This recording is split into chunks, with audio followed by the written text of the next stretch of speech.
You are listening to the Estheticians Earning More podcast with Brittany Hageman, episode number 153. Welcome to the Estheticians Earning More podcast. On this podcast, we talk about how to love your esthetician business without the hustle, exhaustion, or overwhelm as it booms into a successful business. I teach simple ways how to approach your business that gives you your life back while still growing a profitable business. I grew BLH Beauty in San Diego to a six-figure business, and I learned a lot along the way, which I'm excited to share with you here. So let's get started. Do you want to make $100,000 revenue in your esthetician business? If so, I would love to show you how. I want to invite you to coach with me in my one-to-one coaching program. It's completely customizable. The way that it works is we sit down and figure out what you've been doing in your business that hasn't been working, and then make a very specific plan that I help you follow over the course of 6 months to get it done. We meet weekly for 30 minutes and discuss exactly what went well that week and we're going to do next week, whether it's your pricing needs to be raised, or you need to have boundaries with your clients, or if you need to learn how to sell skincare, or you need to niche down and you're doing way too many services and not making money, or all of the above. Whatever the issue is, whatever the reason is you're not making money, we'll figure it out together and we will grow your business into a really profitable business that's sustainable, that you love, and that really helps people. I cannot wait to be your coach and to work with you. To learn more, go to the link in the show notes. And with that, on with today's episode. Hello, happy Monday. Welcome back. I'm so excited to be back with you today. I am back from Sweden, Stockholm primarily. I just was in Stockholm. It was such an incredible trip. The time of my life. It was next to my honeymoon, the best vacation trip I've ever been on. Really incredible. Highly recommend visiting Stockholm, even if you're not going to see Taylor Swift. It was a really beautiful city, especially like in the summer, May. It was perfect, like 70-degree weather, clear skies. It wasn't raining, which is kind of miraculous, I think, for that city. Really incredible trips. I feel really rejuvenated by it. I actually have not really had jet lag. I used some of my husband's tips of staying up really late when I was in Stockholm. And so it wasn't that hard for me to, I just came home and went to bed. I wasn't had a hard time sleeping. So I feel really good, energy wise. And also just from a mentality standpoint of just I had a full week off of being a mom and being a business owner and just really doing whatever I wanted for the week. And I feel really good and ready to be back and help my clients and record podcasts for you, as well as send home my family. I've been really enjoying my family this week, and I haven't been really posting a lot on social media because I've just been in my kind of family bubble and working with my clients. So excited to be back. Today I want to talk about something that is a theme I see with my clients and on discovery calls with potential clients, and just also talking to estheticians, and something that I also experienced and have experienced and will probably continue to experience because I'm human. And it's doubt. And doubt is a very powerful emotion because it can be very paralyzing for you. So I'm going to give you some examples of how doubt may be showing up in your business and the consequences that it's having. One of the biggest things that I hear from estheticians is that they have doubt in themselves. They have imposter syndrome. They don't believe they can achieve the results that they want, whether that meaning financial results for their business or results for their clients, or a combination of both. Usually it's a combination of both. And they see other people do it, and maybe they've had some success in their business in the past, but it feels like they don't really know how that happened, and they don't know if it can happen again. It's this if any kind of thing that did happen, whether they've helped people with their skin or they've made money in their business, is kind of I don't really know how that happened. It kind of I was kind of lucky, or I just it's like kind of like a big mystery. And it can also compound that doubt, right? Because you're like, well, I didn't do it. I don't really know how it happened, but definitely wasn't me, right? Like, I don't know how I found these clients. Like, it was like referrals or whatever, but like it wasn't like I was just lucky that I had the referrals, or I was just like I worked for someone before and then they came with me or whatever, right? And then I like you just have doubt on your abilities to build your business because you don't see how you did it. Or maybe you have been doing hair removal and you really want to get into the more skincare world. And this is something I coach a lot of my clients on, because a lot of my clients are kind of moving from hair removal to skincare. And it's like, well, I haven't done skin since school. Like, I haven't, like, it's like I don't even remember. I don't even know what everyone's doing. I actually my lash extensions, if you were watching the video, I just got them redone yesterday. They were in dire need of help. And I've gotten some milia on the inner side, like inner corner of my eye, because I don't rub my lashes in my eyes. It's like I'll rub this part of my eye. And they've been driving me crazy. I forgot to have Susanna take them out when I went and saw her last. And so I got one of them out myself, but it's really hard because I have to like basically cover my left eye to do it. And I really need both eyes because like it's small, I'm using a needle, all the things. So when I went yesterday to my esthetician who does my lashes, I was like, hey, can you remove this milia? Like, I'll pay you extra. It's driving me crazy. I can't get the ankle. And she was like, I can't. Like, I'm like, oh, do you not know how? She's like, no, it's been 3 years. Like, there's no way I can do it. And I was just like, you totally can do it. Like, I don't believe that. Obviously she didn't do it. She didn't want to. I'm not going to force her to do it. Like, if she wasn't like feeling comfortable, but she had doubt in her ability to do it, even though she used to do skin all the time. It's just been 3 years since she's done it. And I was like, well, I haven't removed milia for 3 years. That was the first milia I've removed because I haven't been in the treatment room. And it was on my own skin and it was like fine, and I'm like, you know how to do it. Like, I just don't believe you don't know how to do it. Yes, you haven't done it in a while. Yes, I haven't put a chemical peel on someone in a long time. Maybe I would even need to review the protocol for a second, but I know how to do it. I did it for years. Like, I know what to do. It's okay if I have to review certain parts of it. And so like it kind of like blows my mind a little bit when people have this self-doubt because they either haven't done it before or they discount what they have done before. It's like, well, yeah, I did that, but it was so long ago. There's no way I know how to do it anymore. Or, well, I don't know how to do Procel. I don't know how to do acne. I don't know how to do DMK or whatever skincare line or specialty that they want to do. I don't know how to do Wish, the barrier health stuff. I don't know it. I didn't learn it in school, or I learned it in school and it was so long ago that I just don't like. There's so many estheticians that just know so much more than me, and I'm not that good at it, and I just don't know, right? It's like, I just call BS. I just really do, because it's not that you don't know or you can't learn. I just don't believe that to be true. I believe that you have doubt in yourself, but it's not based on any fact of what you can and cannot do in your business as a human with a brain that can learn and change and grow.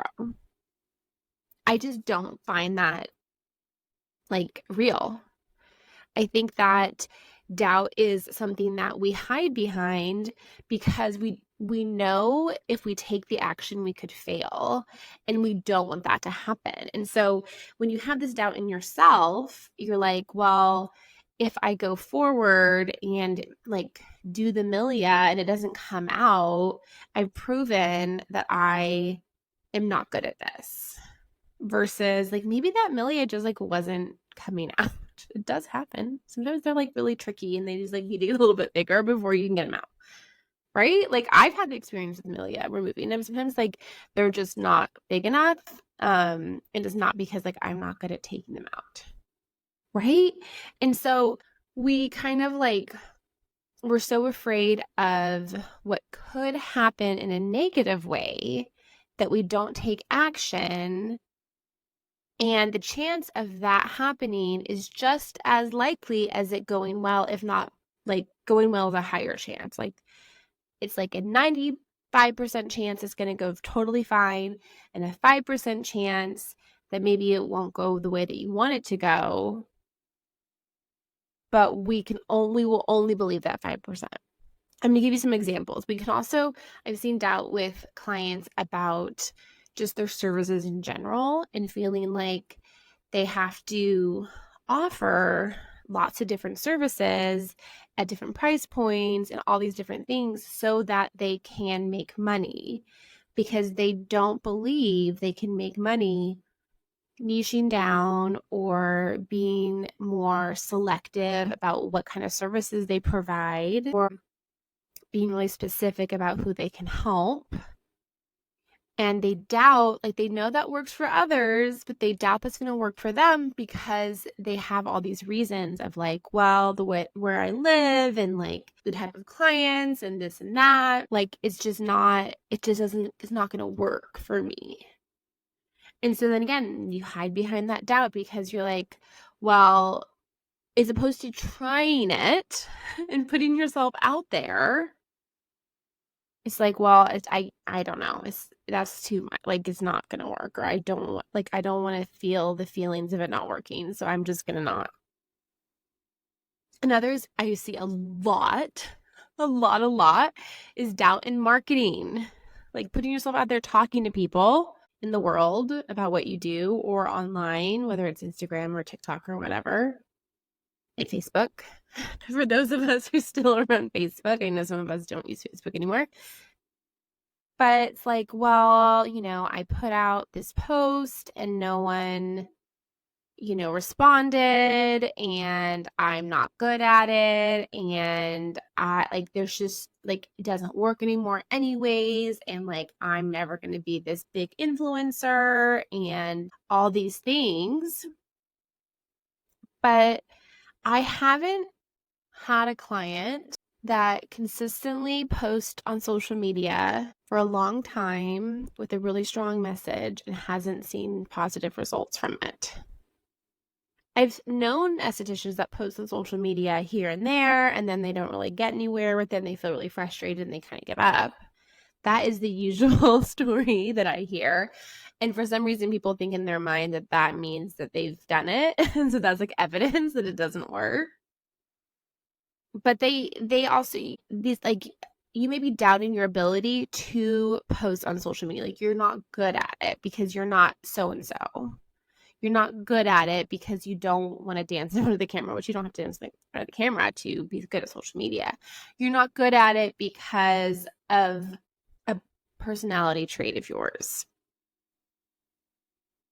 But I have had clients that I've worked with. I can think of one in particular who is like a very soft-spoken, very kind, not overly, actually I can think of the 2 or 3 now, overly like energetic, like in your face person. And they have learned how to do really well on social media being themselves. Like, I've seen the transformation over our time working together, and then post our time working together, and they keep working at it.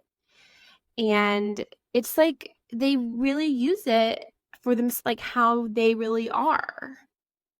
And they're no longer trying to emulate other people. And so they're not allowing the doubt that social media can work to hold them back anymore. They're like, it can work. I can make it work, right? Another doubt that I hear a lot from estheticians about is that if they raise their prices, it's not going to work, right? Like, people won't pay for it. People can't afford it.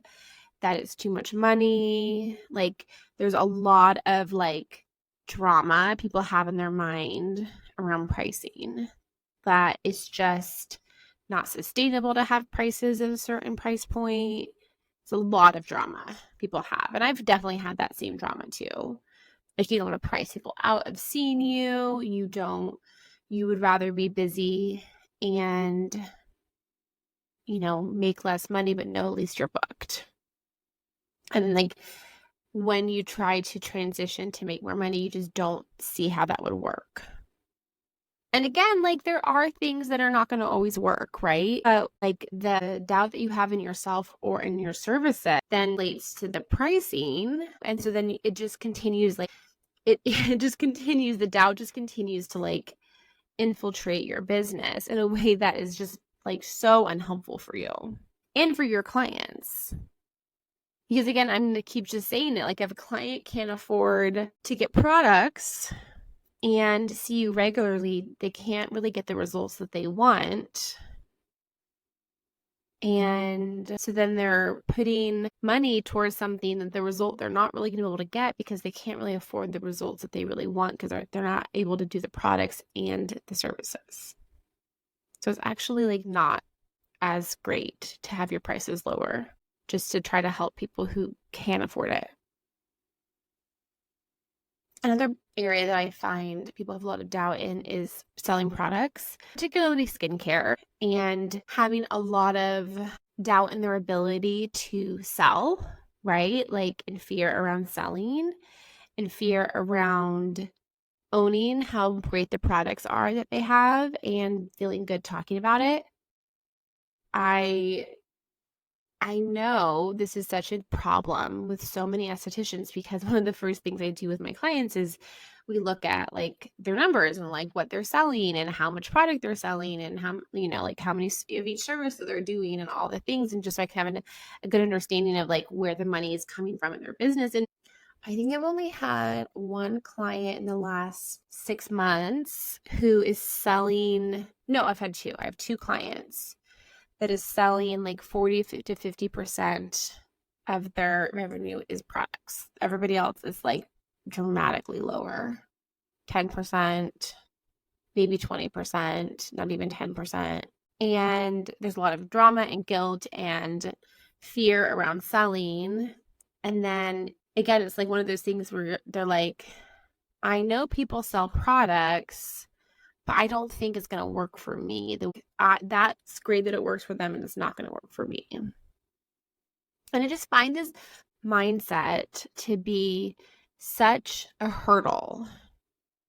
And the reason a lot of times my clients actually hire me is because they have this mindset, and that is why their business is not succeeding, because of their doubt in themselves, in their business, in their products, in their services, and everything, their ability to market, all the things. And because of that mindset is why they cannot move forward in their business and make more money. That's why they're kind of stuck, essentially. And sometimes actually then that doubt also prevents them from working with me, because then they're like, they have doubt in themselves that they can get the results by doing the work that I teach them, right? So it just keeps working, right? Sometimes I'm like, you realize the mindset that you have about your business is what you also have about like your ability. Like it's hurting everywhere. So if you are in this mindset, this is what is like keeping you from getting results, is you doubt yourself, you doubt your products, you doubt your business, you doubt everything. So how can you get out of this mindset? I think one of my favorite techniques is like daily mindset journaling that I teach my clients, and really working on how you see yourself and having a more positive self-image and finding evidence that you are good at what you do. You do know what you're talking about.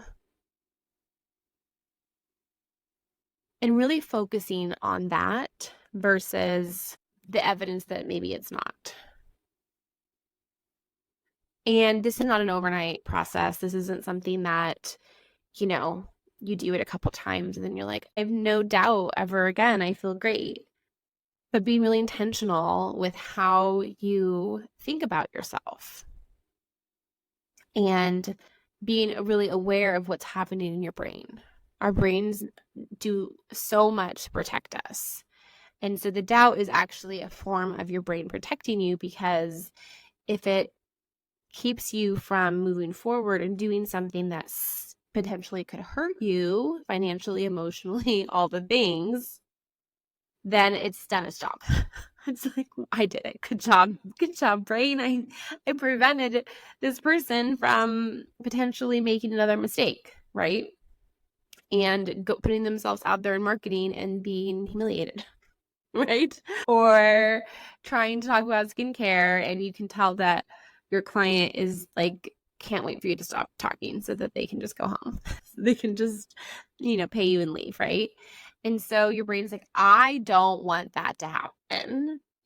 And so I'm just going to do everything I can to avoid that conversation. But if you don't go through those experiences and really work on what went right, what didn't go right, how are you going to improve, what can you say differently, how can you explain it in a way that makes more sense, and look at it really as a problem to be solved that you are just figuring out versus I'm really bad at this and I know nothing and no one, buys skincare from me. Or again, marketing, if you're putting out posts constantly every day or 5 to 6 days a week and months go by or weeks go by and there's no engagement, being like, why is this not happening? What, my message is not being clear. You're really looking at it as a problem solving way of what's working, what's not working. That is much more uncomfortable for your brain than just having doubt and not doing it. You're like, I don't know. I don't know how it's gonna, I don't know. Can't do it. I don't know. And it can be tricky because I think obviously doubt can serve you well, right? And questioning things can serve you well, really more than doubt.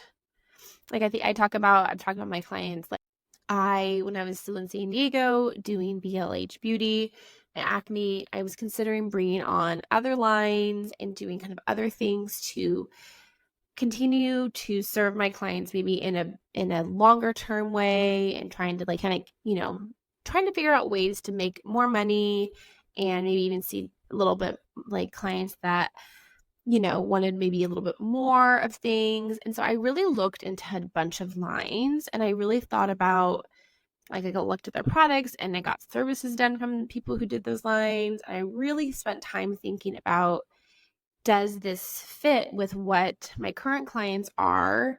And, or do I want to build another clientele to go around this? And I spent a lot of time really looking at it, thinking about it.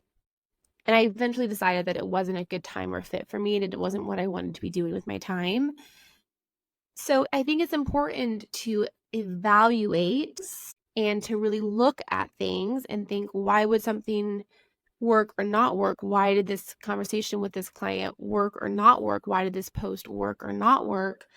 Why did this treatment on this client work or not work, right? And so you're really switching from just living in doubt and uncertainty to problem solving. I just did a podcast not that long ago about problem solving, and it's such an important skill. And so you're like, maybe you've bought lines in the past of skincare and it didn't work. I don't know. I have to put that in quotes, but we don't know.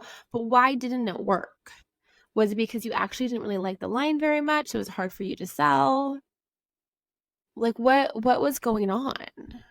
I've had some clients who have worked with previous coaches in the past or currently are working with coaches. And I'm always asked them like, what has worked and hasn't worked with that person? And I really want to understand like what works for them and doesn't work for them to see if we're a good fit. And what specifically do you need that you didn't get before? And a lot of times people don't even have that answer. They're like, I don't know, it just didn't work, right? But we need to figure out why. Why didn't it work? What was specifically about it that didn't work for you? I also had the same issue. I had hired a coach that I really liked her a lot, but I didn't get the result I wanted. And so I spent a lot of time figuring out why that was.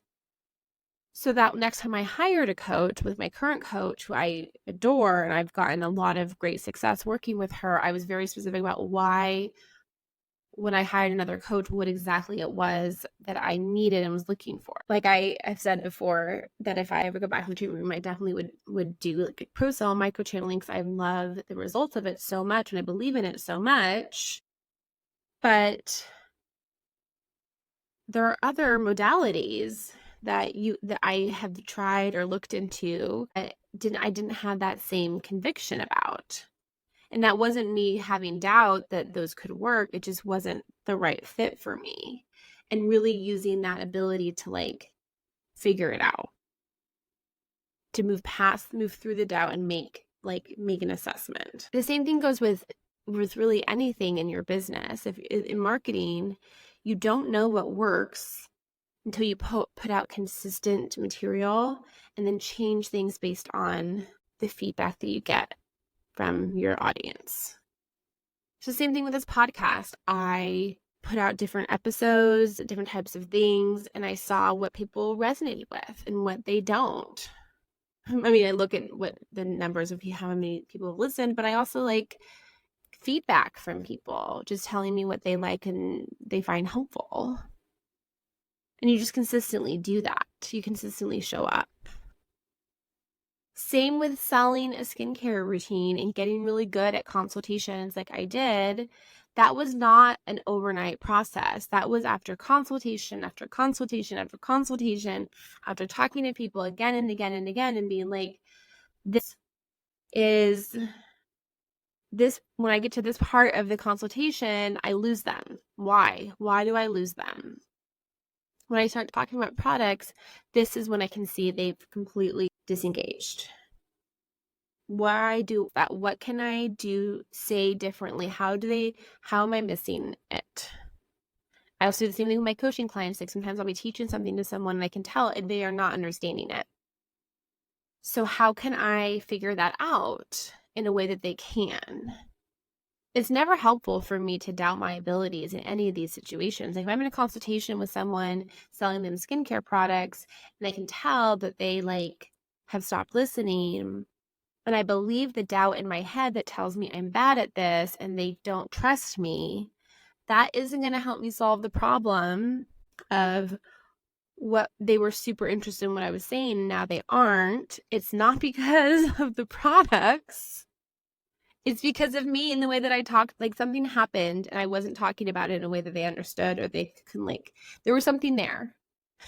And it wasn't because I talked about products. It was something else. Because once I figured that out, I was like, here's your 7 products. This is how much it costs. This is what we do. I was like, it was not a thing. And they just always bought it. It was never a thing. I had to spend a lot of time in self-analysis and problem solving and thinking about all of that. It's much easier to be like, well, I'm bad at this and I don't want to make people feel a certain way, or I don't want to,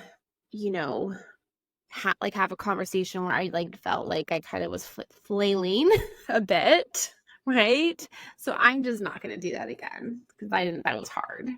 It is really hard. It is really hard to put out social media posts that just no one really pays attention to. It's super hard. Happens to me all the time. It's really hard to get to the end of a consultation with someone and think that they are going to book another appointment and buy product, and they book an appointment, they don't buy product. That's super hard. But if you believe that's because of you and something inherently about you that is unfixable, it will just continue to be that way. But if you're like, this is interesting. This is something that I've been seeing with the last 5 people when I get to this point in the conversation, this is what happens. What else could I do? How else can I approach this? When I go and post on social media, this is the general engagement I've been getting the past 3 weeks. What could I do differently? What about my message is not interesting? I have done this so many times on social media. If you have been following me for years, you probably have noticed an evolution of my posts. If you haven't, just go scroll all the way back to 2019 when I started this business, and you will see an evolution of the posts. There was a lot of trial and error. And it was hard. Mentally, it was hard because I'd come from running my BLH Beauty Instagram. I knew exactly how to post in a way that people understood. They got it. I got great engagement, so many comments. It was cake for me. So I was like, I can do this again. And then I realized it's a completely different audience and a completely different message. And I didn't really know how to translate what I knew, but I knew how to do it. I had to just figure it out. And it just took me some time. figuring it out and knowing that the numbers, I wasn't going to get the engagement, the numbers that I was used to, and it was going to suck and I was going to just have to feel it. But I didn't doubt my ability that I could do it. What I always would tell myself when no one really did anything was, okay, I just haven't figured it out yet. I'm still figuring it out. I'm going to keep trying until I figure out what hits home with people. And to be totally honest with you, like my reels that I've been doing recently, like have not had the same engagement they did 3 or 4 months ago. I don't know if it's Instagram. I don't know what's happening. I don't know. Sometimes it's one of those things that there's like an Instagram thing happening, or if it's people have changed like what people liked before. They just kind of have seen too much of it and they're kind of bored and they want something new. And I kind of have to think outside the box again, which I think is probably what's happening, is like kind of the same content that people are seeing consistently and like it's not that interesting, so they kind of keep scrolling. So you have to like think about how can you engage people in a way that they haven't been engaged with before. But I can do it. I can figure it out, and so can you. You can figure it out. So as opposed to allowing yourself to just like stay in doubt, you need to work on that mindset and take action and try things and then be okay with it not working the way you want it to work. I know it's hard. It's so hard. I think it's one of the hardest parts of being a business owner is like, I really hate this expression because I feel like it's been so overused, but like feel the fear and do it anyways. Feel the doubt and know that that's just your brain protecting you and keep going. Like it's still going to show up and it's still going to be there, but it's completely holding you back. Like it is one of the main reasons you are not growing your business and making money. So if you need help with that, I can also help you. This is what a big thing I spend time with my clients on is this, and mindset and coaching around this daily work my clients do that I give them to kind of overcome this. And then also our weekly chats where I'll just challenge you on all of your ideas with lots of love. I'm very kindly direct if you haven't picked up on that, because I understand. And I also just will call BS on that, like that's just not true. I just don't believe you, Okay, that is it for today. It's so good being back and talking to you. I'll be back next week with another episode. Have a fantastic week. Bye for now.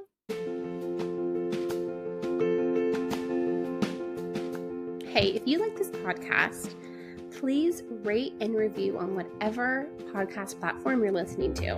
I cannot tell you how much that helps my podcast grow. So you can click 5 stars if you like it and you want to give me 5 stars. And please leave a review about telling me why you like it so that I can help other estheticians grow their business. Thank you so much.